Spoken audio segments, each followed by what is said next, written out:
Welcome to our channel. Today we how to connect Shopify to HubSpot, full guide step by step clearly.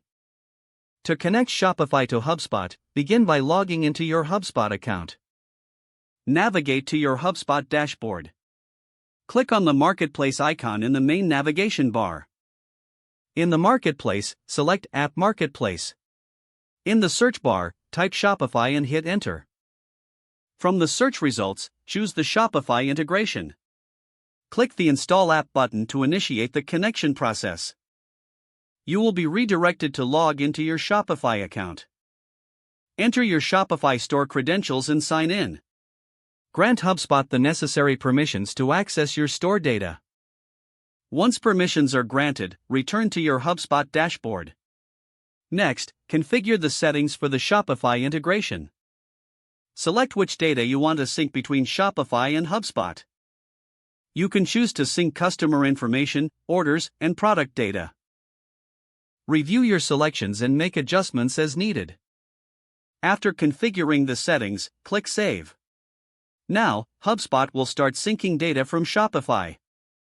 Monitor the syncing process to ensure everything is working correctly.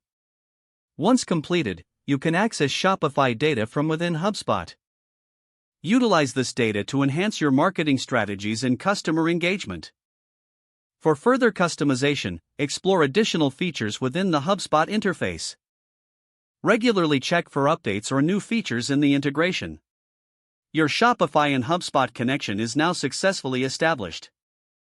You can continue to optimize your operations with this powerful integration.